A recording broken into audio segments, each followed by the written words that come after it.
So as I hurtle ever and ever closer to that inevitable day when I actually do retire, which is coming very, very soon now, I've been reflecting on some of my thoughts over the past few months on the subject.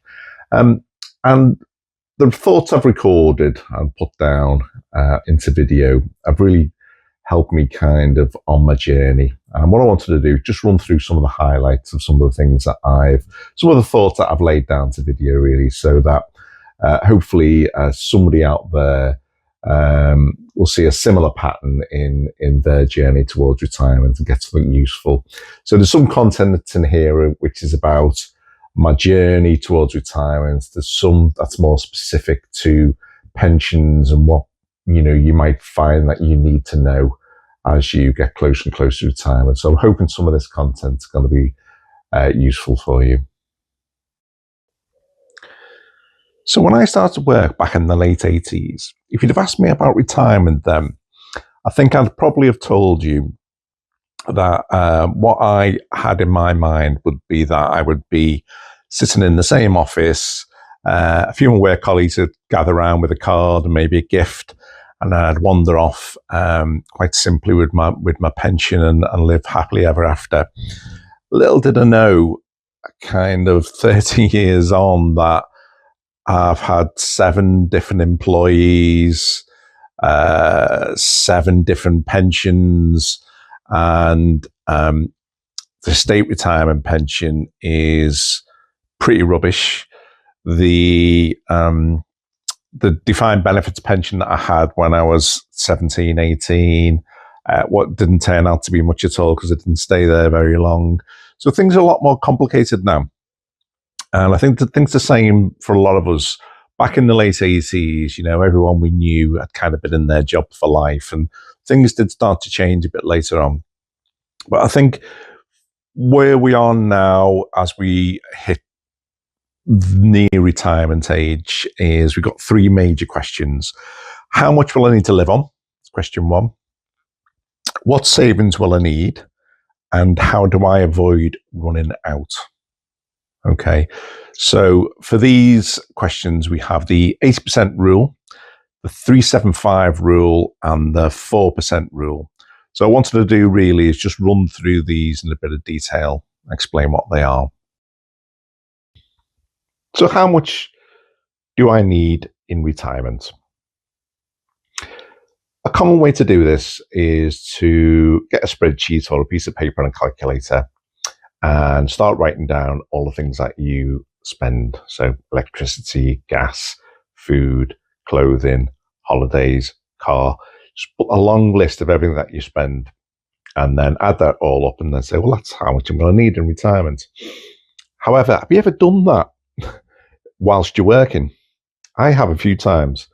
And what I do is add it all up and say, okay, so I need X thousand pound, but I earn Y £1,000, which is a lot more. Where does the rest go? So I don't really trust myself with that. Try it yourself. It's amazing how little you need when you write it down and then compare it to your bank balance and think, I don't know what I do with the rest of it. So to counter that, and for people who don't want to go through all that level of detail, there's a rule out there called the 80% rule, which says that when you retire, you should plan to spend about 80% of what you were spending before you retired.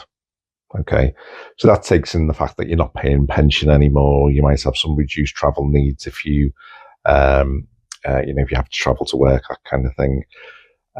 Now, I'm not sure I trust that rule, but that's one of the rules that's out there. So if you hear about the 80% rule, that will answer the question, how much will I need when I retire?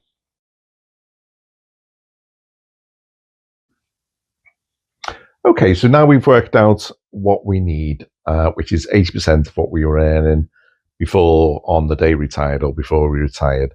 So let's say that works out at £4,000 a month for a couple. That was the equivalent of what we were, that's 80% of what we as a couple were earning. So if we take that £4,000 a month, multiplied by 375, that's the number that you'll need in your pot, in your savings pot. So that could be all your defined contributions added together, any ISAs, that kind of thing that you've been saving for retirement. Be a bit more complicated if you have defined benefit pensions, and you'll also need to work out what you think that state retirement pension is when you come to draw that will be in terms of a value. But 375 is generally the number. So at £4,000 per month, that will pop out a number of 1.5 million. Okay, so I've got my 1.5 million sitting in various pensions. And now, how do I make sure that that 1.5 million doesn't run out, that I don't spend it all too quickly? So this is the 4% rule. So what this basically says is, first year you retire, if you spend 4% of that pot, following year, adjust for inflation, spend 4% again, following year, adjust for inflation, spend 4% again, then that generally should last you through your retirement. So that's the general plan. Now, obviously, there's a lot of things behind that. How is the stock market performing? Them kind of things, which that simple figure doesn't take account in, but that's generally an accepted figure. So I hope none of them three figures have disappointed you or scared you too much. They're just out there really in the kind of pension industry. So if you are going to see a financial advisor about your pension planning, these could be three sensible questions to ask and get some more advice around that. Retirement planning can often feel overwhelming and leave many of us uncertain about the future. But don't worry, there are some simple rules of thumb that can help you to navigate the complexities of financial planning for retirement. And one of these rules is the rule of 375. So in this video, I'll try and break down the rule of 375 and its connection to the famous 4% rule. We'll also talk about why it can be a valuable tool in your retirement planning. So the rule of 375 is a smart twist on the well-known 4% rule. To understand its importance, let's see how this builds on the original rule. So back in 1994, American financial planner Bill Bengen analysed decades of stock market and bond returns data. And he discovered that retirees could safely start their retirement by withdrawing 4% of their savings in the first year, then adjust this amount annually for inflation. According to Bengen, this strategy could sustain a retiree for 30 years, which aligns with the average life expectancy for couples retiring in their 60s. Here's the gist of the 4% rule. Imagine you've got £1 million saved to retirement. According to the 4% rule, you can withdraw 4% of that in the first year, which is £40,000.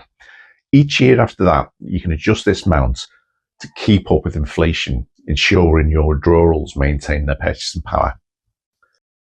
So let's take Sarah, a retiree who dreams of traveling the world and enjoying her retirement to the fullest.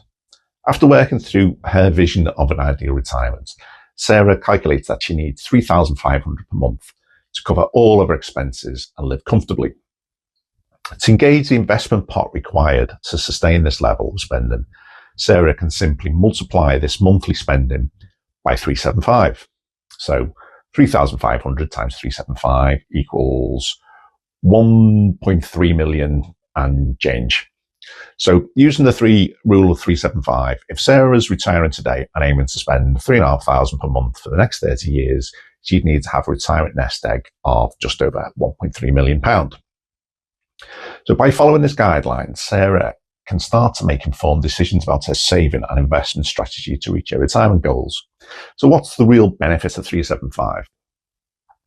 Understanding this rule is important because it allows you to start translating your retirement goals into practical financial terms. The rule of thumb takes into account the fact that most people think of their expenses on a monthly basis, and also it incorporates a rough allowance for tax at 20%, as most of us think of our expenses net of taxes. So using this rule of thumb, you can start gauging what you'll need to do how to make a better plan for your retirement and ensure that you have financial security you need to enjoy some of your cherished goals, really. So what are some of the common mistakes to avoid? So while the rule of 375 provides a useful estimate, it's essential to recognize its limitations. So one common mistake is to rely solely on this or any other rule of thumb, really, without considering other factors that can impact your retirement, such as financial market fluctuations, additional sources you might have or be entitled to in retirement, such as the state pension, and ever-changing nature of your own retirement. So to avoid this mistake, it's advisable that you work with a certified financial planner. The certification is the only global recognized mark of excellence in financial planning, and it's a degree level qualification, and I certainly don't have it. So one of the things you should really be thinking about is how much have you saved for your retirement and at what rate are you adding to it? Does your current financial trajectory align with the vision for retirement? And if not, knowing the gap is the first step to bridging it. One of the major pitfalls when people start to look at the 375 rule, and this is particularly common in the UK, is that they'll see this number 1.3 million and think, oh, that's completely unachievable. How do I get to 1.3 million pound? But don't forget, we have the state retirement pension here in the UK, which will kick in at 67. So you need to add the state retirement and what you get annually for that, which is £12,000 pretty much, and multiply that by 30 years, plus all the inflation that you're going to get over that period as well. And also, if you have any defined benefit pensions, so most of us who've worked in the public sector, for example, or for government, we've accrued some defined benefit pensions, and to work out the entire value of them, you would need to go to the defined benefit provider and say, how much is this worth as a pot of money? So 375 is a good number to work to, but just remember that when you see that 1.3 million or whatever number it pops out for you, there's a lot behind that. And unless you paid no stamp and you don't have any defined benefits, then working out how much you have in your pot is going to be quite difficult.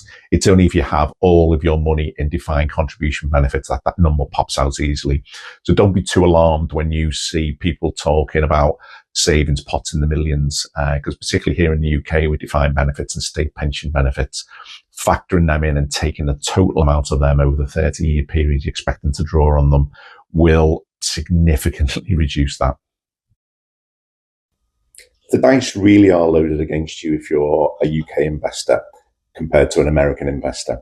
And there's two main charges that really affect us here in the UK that don't affect our American counterparts. So the first one I want to talk about is stamp duty. So let me have a quick look at my free trade account. So here's a popular stock amongst UK investors, Unilever. This is a monthly chart of their stock. And as you can see, they have gone up 14%, over 14% in the last month alone.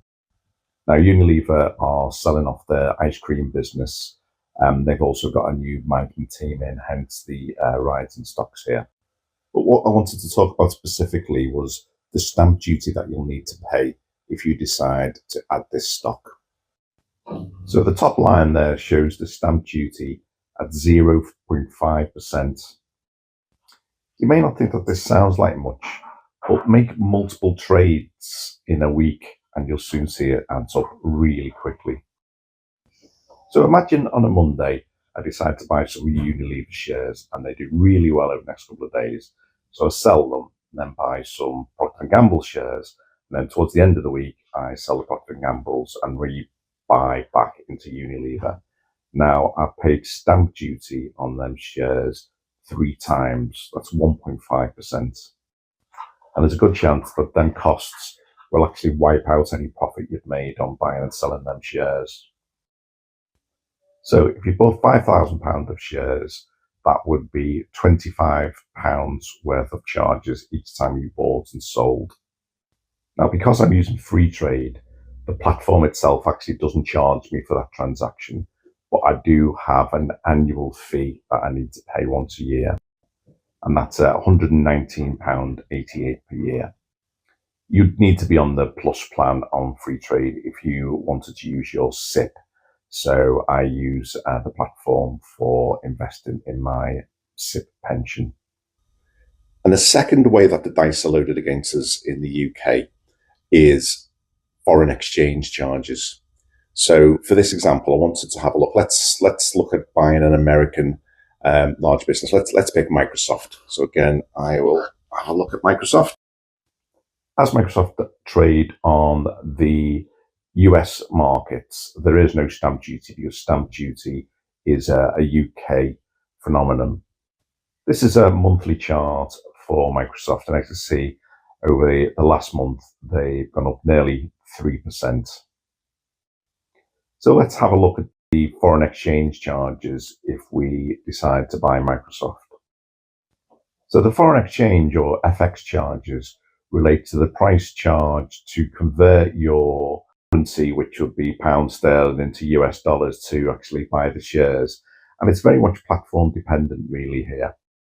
So in free trade, if you have a very basic account, then you'd be paying 0.99%. If you got the standard account, you'd be paying 0.59%. And if you got the plus account like I have, then you'd be paying 0.39%. If you're in the US and your bank accounts and not all your accounts are in US dollars, then you wouldn't need to pay this when you are buying Microsoft stock, and you also wouldn't be paying stamp duty either. So just like stamp duty, every time you buy shares on the US market, you are going to pay an FX charge for an equity. And there's the prices. So I will be paying £19.50 every time if I bought £5,000 worth of stock in a US single equity. Now, there is a way to avoid paying both these charges, actually. So if I buy an ETF in the US exchange, so I might buy an ETF that tracks the S&P, then when I buy that ETF on the UK market, I won't pay any stamp duty for it because there's no charges on an ETF. And also because I'm buying it in sterling, then I also won't need to pay any FX charges. Now imagine you're looking at buying an equity and you think I'll keep it for a couple of days or maybe a week, and then I'll sell it and buy a different equity I'm interested in. You know, this is a fairly common thing that potentially you might want to do. However, if you're being hit by a UK 0.5% stamp duty, or you're being hit by a 0.4% foreign exchange charge every time you buy into a US market, then your charges are going to way overrun the amount that you might be making on particularly buying equities on a whole generally, because them charges really are high. Whereas if you're in the US, you're not going to see the same kind of thing. You're not really going to be looking at buying a lot of UK equities. And secondly, if you are buying American equities, which is the biggest market in the world, obviously, then you won't be you'll be paying in US dollars, so you won't hit the foreign exchange charts. Hope you find this useful.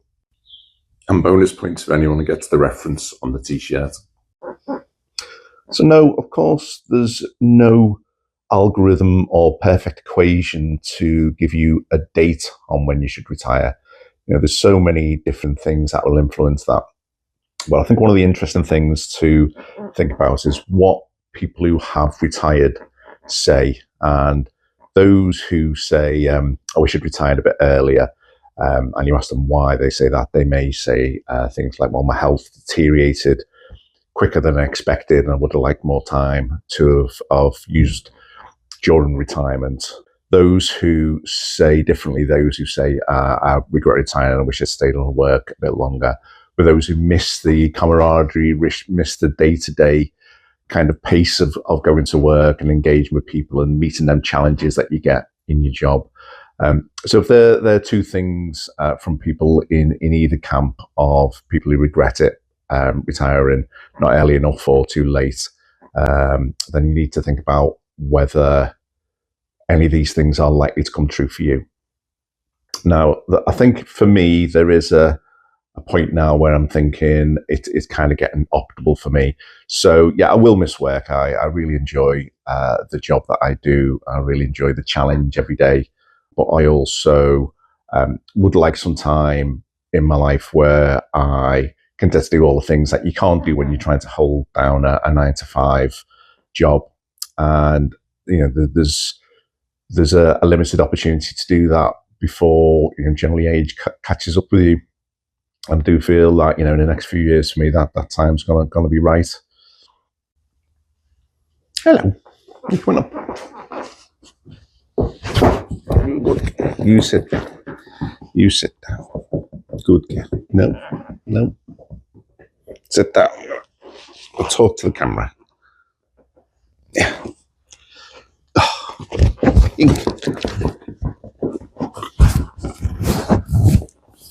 I'm just talking to the camera. You settle there. Say hello. Okay, so let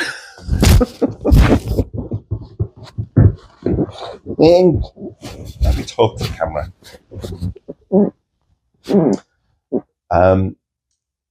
So another thing to think about is, in terms of timing for retirement, is the income that you're earning while you're in full-time work is increasing the entirety of your pension pot. And also the fact that you're not retired means you're not withdrawing on that, so it's growing. So one of the things everyone needs to consider is how much is enough in terms of putting your pot together. And there's some decisions here to be made. A lot of people will say, if you can maintain the current lifestyle that you have, then that's a good decision. Now, if you're thinking that when you retire, you'll no longer be paying into a pension, you'll no longer have them kind of travel expenses that you might have incurred when you were going back and forward to work. And lots of other things that will change. But another thing is suddenly your 2-day weekend turns into a 7-day weekend, and you might find you actually need more money. So all these things will affect what you conceive as being the right amount to maintain your standard of living. But also other people say that, as they got older, the things they wanted to do and needed to do did reduce over time, and actually they would have traded a bit more time for income, in terms of not waiting until they had a pot of a certain size. So that's a difficult thing to think through as well. So when I'm calculating how much I'm going to need in retirement, should I account for nursing home fees in later life? Well, I suppose to make an accurate prediction on that, I would need to know 2 things. A, when I'm going to die. B, where I'm going to die. And frankly, if that information was available, I really wouldn't want to know it anyway. But there's some rough numbers out there which are quite useful. So I know that 1 in 5 of us will need to go into a care home. So that means 4 or 5 of us won't. We'll never need that. Just under half of us will actually die at home.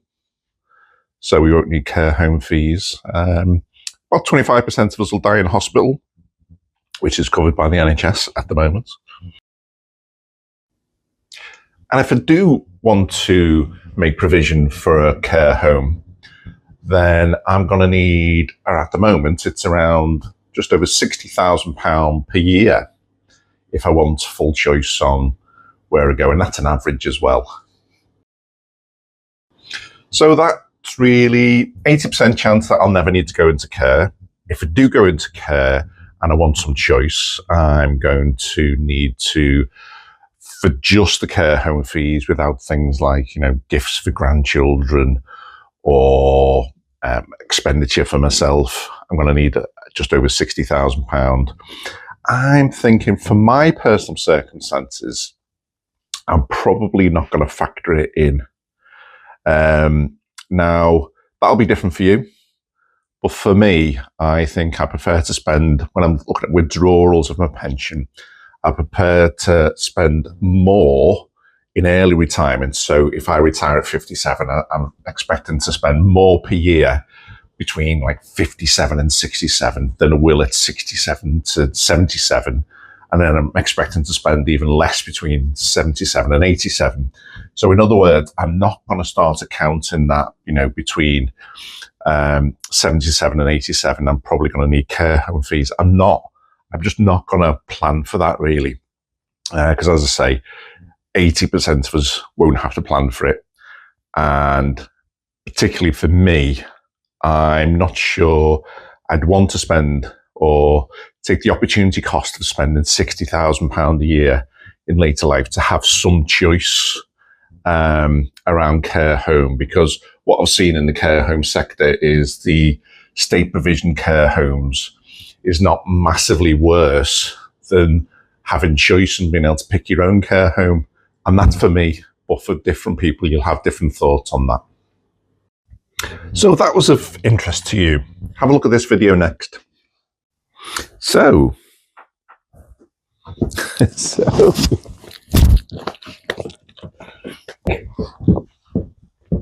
just talking to the camera. So pink. So if you have a self-invested personal pension and you're managing your own shares in there, should you consider putting individual companies in there, individual equities? Well, I suppose they're highly volatile. So there's a lot of risk involved, and this is a pension portfolio. It's not an investment portfolio where you're looking for large returns. You're looking for lower risk really with a pension, aren't you? So maybe if you're due to retire, it's not so much of a good idea. What about if you're, say, 25 and you've got a minimum of 30 years left? Should you at that point then be taking higher risks and buying individual shares? So 30 years ago was 1994, and 72% of the companies that were in the FTSE 100 in 1994 are no longer in the FTSE 100.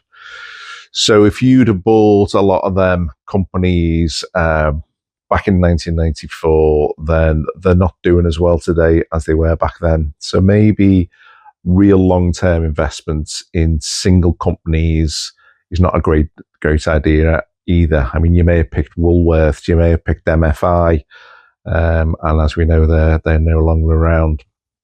So would I include them in my portfolio? Yes, I do. I think I've got a good reason why I do. So I have 95% of my portfolio in low and medium risks. I have a further 2% in cash, and I have 3% in high risk, and then 3% are in individual equities. Now, the reason I do that is I've got a very itchy trigger finger. So having the ability to go in and buy some individual shares with just 3% of my portfolio really prevents me from going and fiddling too much with my ETFs, which are the mainstay, my money markets, which are the low risk, my ETFs, which are the medium risks. So the fact that I can play a little bit with my 3% of shares allows me to keep my fingers off the buy button for buy and sell button for my ETFs. So a few weeks ago, I bought a few individual shares, which I'll put up on screen here, and you can see the return I've got. So actually, based on this, 25% overall on them different shares that I bought, 25% upside, which over them few weeks is pretty good. Now, could have gone 25% the other way, but as I say, for me, who suffers with an itchy trigger finger when it comes to buying and selling shares, I find it works for me. I wouldn't suggest it for anyone else, particularly if you have some self-control. Then buying individual stocks, individual businesses doesn't really play any kind of sensible role within a pension portfolio, a SIPP portfolio, I believe anyway. If anyone else thinks different, please let me know in the comments. Thanks. So last week, I posted a video about a quandary I was in regarding moving money from a safe money market fund that was paying me 5.2% per annum, and a kind of medium higher risk all world fund that typically on an average year will pay about 9%. And I promised to do an update a week later to see what decisions are made. So the quandary was that I needed to move about £25,000 from my money market fund into the all world shares. And I couldn't decide whether to just move to 15,000 that instant and just be done with it, balance my portfolio, or whether what I should do is over the next 5 weeks on a Monday morning, move £5,000 across each Monday morning over the 5 weeks. And that would mean that if the market did drop during that period, at least I was benefiting from the lower costs in the all world shares. And the reason this was a particular issue for me is because when I looked at the last 6 months of the all world shares, they'd actually gone up 15% in 6 months, whereas generally you'd expect on average to go up about 9% in a whole year. So that was making me really nervous. So all the advice I had was just put the 15,000 in over the longer term. It'll balance out, and you shouldn't time the market. Never time the market. It's all about timing the market. So I was pondering these two things, and there was a comment to ask me to come back and update a week later, which is why I'm here. So I didn't take option one, which was to move the whole lump sum across. I didn't take option two, which is to buy in £5,000 each week. I actually did the reverse. So I had about £15,000 in the all world shares. I actually sold all of them on Friday and moved it all into the money market. And that's because that week they continued to rise. The all world shares continued to get higher. And I find it really difficult to continue to buy shares in a rising market when it's risen way beyond what my expectations might be. Therefore, I've done something really strange, which is to go the opposite way. So pretty much now I've got nothing in my all world portfolio, and pretty much far too much according to my balanced portfolio in the money market. So there's my update. I don't know what I'm going to do about it because naturally that's kind of where I am and what my disposition is to risk at the moment. But I do intend to get a balanced portfolio, move that 25 across at some point. I just haven't got the heart to do it just yet. Hi everyone, today's video is aimed at the new pensions investor, and it's all about smart ways to save when you retire. We're going to talk about SIPPs, which stand for self-invested personal pensions. So think of a SIPP as your own personal savings pot for the future. You get to pick where your money goes and how it grows over time. With a SIPP, you're in the driving seat and you decide how much money you want to put in and when. And the best part is the money you invest grows tax-free inside the pension scheme, which means really that you get more bang for your buck. Plus, when you put money into a SIPP, the government gives you a little extra as a thank you. So, for example, if you put in £800, the government tops it up to £1,000. And if you're a higher rate taxpayer, you can get even more tax relief when you complete your tax return in January. Now let's talk numbers. So if you're a high earner making over £100,000 a year, you may be paying 40% tax on most of your income. But there's a trick. By putting your money into a SIPP, you can lower the taxable income and keep more of your allowance. A little tax hack. But remember, there's a limit to how much you put into the SIPP each year. You can contribute 100% of what you earn, but that's capped at £40,000 a year. So that's the basics on SIPPs. A great way to save for retirement. And you get some tax perks along the way. So let's talk about how you can smartly manage your investments. So imagine your portfolio is a pie and you want to make sure all the slices add up to a perfect circle. With your SIPP platform like Freetrade or Vanguard or Invest Engine, for example, it's like having a bird's eye view of the pie. showing exactly what's in each slice, whether it's by region or sector or specific stocks. They've also got ETFs, and they're like groups of stocks which can reduce your risk for market fluctuations. And they cover all sorts of asset styles and sectors. So when we're talking SIPPs, they're like having a control centre for your self-invested pension. So picture this, you start off with £80,000 and you keep adding £10,000 every year. And then you're going to get some growth in there, maybe 8-9%. And that kind of makes retirement a bit of a breeze, really, once you think of it like that. You can mix and match your ETFs, and you can do it all yourself, or for a small fee, you can get someone to handle it for you. You can also set up regular top-ups for your investments. Think about rolling all of your old work pensions into one. SIPPs are perfect for that. Simple, save you money, and can make it easy to keep an eye on and tweak your investments. Just watch out for any exit fees from your old pensions, though. And remember that moving over certain pension funds can get quite tricky. So it's worth getting some financial advice. But in a nutshell, SIPPs are tax-efficient ways to save for the golden years, really. So what are some of the pros and cons of SIPPs? Well, as with any pension, SIPPs come with advantages and disadvantages. So let's run over some of the pros. You have more freedom to control your fund and invest how you like. You can choose to invest in a long list of funds. You can get tax relief on your savings. You can pay in until you're 75, and you can pass on your wealth free from inheritance tax. The SIPP withdrawal rules are flexible as well. If we look at the cons, you're responsible for making all your own decisions. So SIPPs are only suitable for people who understand investing. You'll need to spend some time and some effort choosing and managing your portfolio. Your money's locked up until you're at least 55. There's a limit on how much tax relief you can get. If you choose the wrong investments, the charges can be higher than with a standard pension. The costs can vary a lot depending on how you invest. SIPP providers may also differ in what they charge as a platform.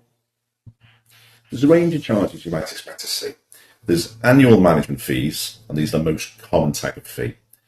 The annual management fees can either be a percentage charge of your entire pension pot, and that can be fixed each year. Then there's dealing charges, and these are for buying and selling investments in the SIPP. And these are usually based on how often and how many times you make your trades. And then there's annual administration charges. Sometimes these are part of accounts, but not on all platforms. It can be either an annual flat fee or a percentage of your investments. You might see this being called a platform fee. Exit fees apply if you decide to transfer your SIPP from one SIPP provider to another. And this could actually equate to a lot of money depending on how many shares you have. So it's worth checking that carefully. And then when you come to draw your pension, there's drawdown charges.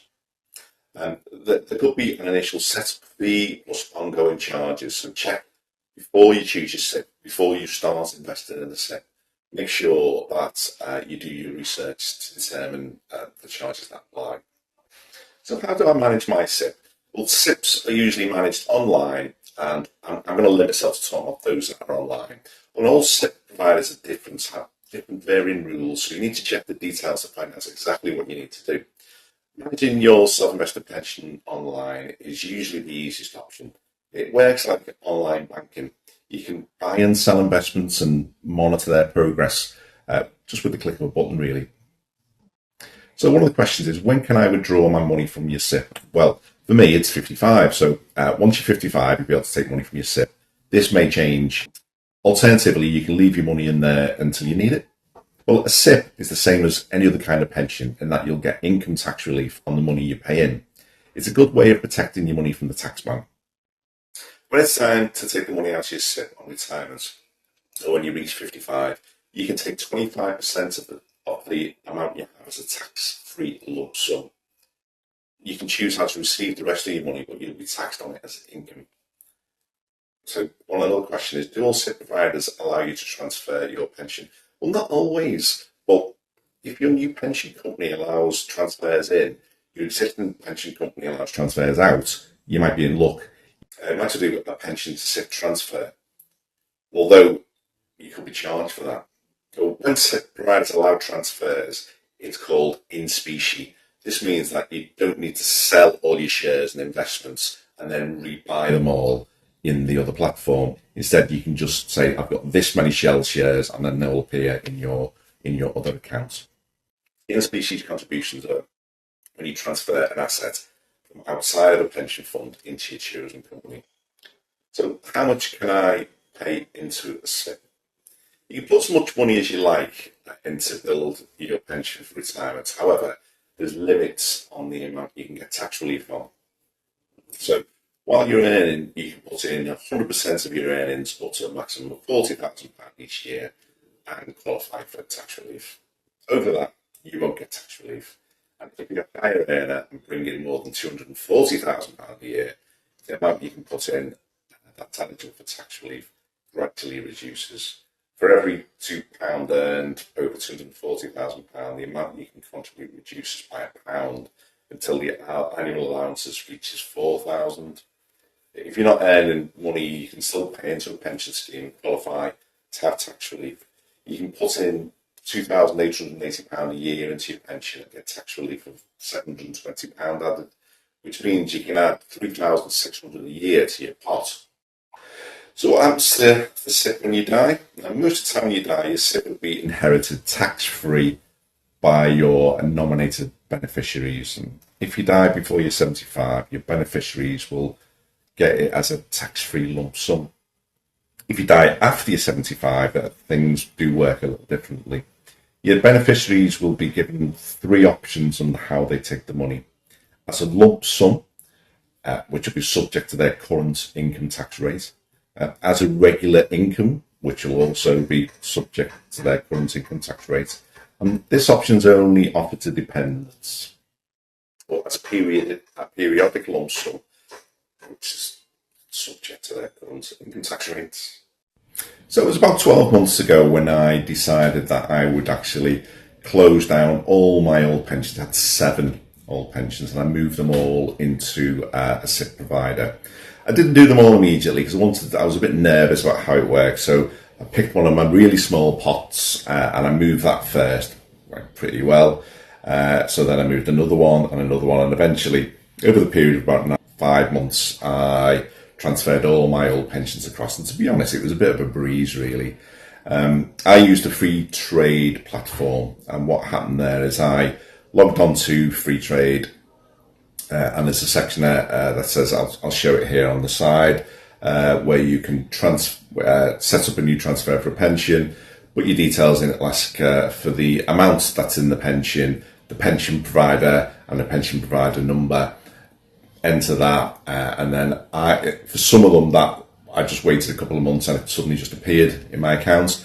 For others, the pension provider, the original old pension provider, sent me a letter just to confirm that I had made the transfer. I confirmed that with them, and then the transfer went through a week or so later. But really wasn't too difficult to do. And I do prefer, actually, rather than getting them pension statements every year and having to file them and work out which one's which, it's one single pot now. And then also what I do really like about having the SIPP is I can then choose how I invest that. So rather than having 7 pensions scattered around, and with your work pensions, you quite often just get some very limited changes you can make. So you might say, I want to put 50% in housing and 50% in manufacturing, that kind of large scale picking industries really, whereas, or geographies, whereas you can get much more fun and detailed interaction with your pension pot really. So I buy a lot of ETFs, exchange traded funds, world exchange traded funds, which is a really nice investment to have because it covers the kind of whole globe. You're not dependent on, say, the US stock market so much because you have diversified across different parts of the world and different sectors as well. So that's a good one. But then I'll also, if I hear some company news or I'm particularly interested in a company, I can go in and buy individual shares in that company and see how they get on. Now, that's not the great way of investing for pensions, because pensions are about keeping your risk down, but certainly you can assign some of your pot into them slightly higher risk investments, particularly if you're not about to retire in the next couple of years. And you can invest how you like, really. It's completely up to you. Though I would say, make sure you understand what you're doing and definitely take financial advice. I'm not a financial advisor. I would never tell you what shares to buy anyway. But you really do need to know what you're doing when you're working with a SIPP. And if you don't fancy the hassle or that, it might be better staying with a pension, company pension scheme. One of the reasons I particularly set up a SIPP was I was limited by my employer. I could only pay a maximum of 5% of my salary in, and I wanted, because I'm getting quite close to retirement, I want to pay more than that. So I do continue with my current employer's work pension, but then I also contribute an extra amount into my SIPP. And it is great to see that, you put £800 in, and then a few weeks later, £200 will magically appear in there from HMRC as a little present, and that's obviously the tax that they're giving you back. And then when I get to January and I do my tax return, I'll get another 25% on top of that as well, which is great. So I hope you found this useful. Please do click that like button. If you haven't subscribed, please subscribe, because we do talk a lot about SIPP invested pensions on here. So I'm sure you'll pick up some tips and tricks if you are a beginner. So times are tough now for many of us. And I think the opportunity to earn a little bit of spare cash in retirement would be welcomed by most, really. So I wanted to talk about a new income stream that I've been planning for a while, because I think it's absolutely perfect if you're between the ages of 55 and 105. You've got a real advantage for this income stream. So I'm going to talk a little bit about that. But in return, I want you to help me out. So I'm going to tell you a little bit about this income stream, how it works, and why I think it's a great idea for us if we're 55 plus. But I also want a little help from you. I'm going to put two things here at the top of the screen, which is, should I stick with this channel or should I create a second channel? Okay, so they're the two things. At some point during this video, just as payback for me sharing this with you, it'd be great if you just in the comments below write either that or that just in the comments for me, because it'd really help. Okay, so what am I talking about here? So I'm due to retire in the next 12 months. And there's two things that have been playing on my mind. Okay, one is I know my money's going to drop. And what will that mean for me? So I've done lots and lots of spreadsheets and pieces of paper and calculations to try and work out how much I'll be impacted by the reduction in my salary when I do retire. And I've started to get a bit of a grip on that. And I think I'm quite lucky, really. I know whatever happens, I'm not going to be on the street. And I know I'll always be able to feed myself and my family, myself and my wife. So, they're the basics covered. But then I think, well, should I have retired a year later? That'll give me more opportunity to travel the world more.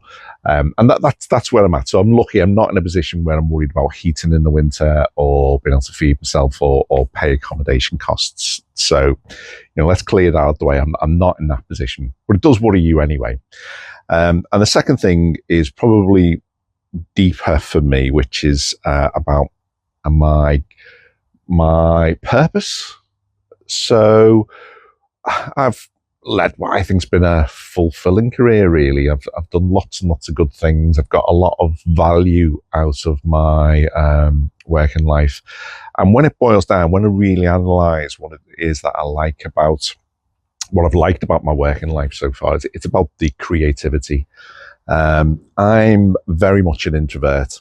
And like many introverts, that creativity is really an important part of kind of my personality and my outlook on life, really, is to be able to go out and generate and create ideas, as many introverts are. I don't know. I've never been an extrovert, so I couldn't say whether that's a similar thing for you guys. But I know from the introverts, I know that creativity is a very big thing in terms of motivation. Okay, so I am scared that when I retire, all that stuff I do in work, which I class as creativity, may no longer be an option for me. So I really wanted a sideline, something that generates a little bit of income. Maybe I'll call that button money for holidays. And I also want something that's going to stimulate my mind. The thought of not doing anything frightens me to death, to be honest. I've never been diagnosed, but I do think I'm probably adult ADHD, and not being able to have something to occupy me does get me uncomfortable, really. So I've got myself in a position where now what I've done is I've created this channel here on YouTube. And what I've realized since doing that is us guys 55 plus have a massive advantage over everyone else here on YouTube. So many of the audience are around our age who use YouTube on a daily basis. And we're not fans of taking information, particularly about pensions and finances, that kind of thing, of taking information from 25-year-olds on the subject. They don't really get us in the way that, they accuse us of not really getting their generation as well. They call us boomers and Gen Xers, and, we might, I'd never do this, but some people would call them snowflakes and all them kind of things. But for me, I like watching YouTube, and I like watching people who are similar in my age group. Okay, that really gives me a bit of confidence that when they're talking to me about, say, for example, retirement, that they've got lived experience that will be similar to mine, and that they're going to understand the challenges that I face. What I would also say is there's some other absolutely incredible channels out there from people in their late 70s, their 80s, and their 90s. I'll show a few clips up here of some of those past ones that have been absolute classics. And there's something about listening to people in later years about their experience, really, that makes it much more authentic. So we have this absolute advantage over the younger guys in terms of using YouTube as a way to make money. So how do you actually make money on YouTube? Well, if you look at my channel count as I'm recording this now, I can see it on my screen. It's about, it's actually 962 followers. Now that's gone up by 620 followers in the last 20 days. So, it is possible as an old grey to get some real interest in the content that you produce. And it doesn't have to be wonderful. I mean, I'm an introvert and I struggle with public speaking. If you go back in history and look at my first 20 videos, they were absolutely terrible. Most of them I've deleted now because I couldn't even put my face on camera until I realized that actually no one cares whether you're on camera or not.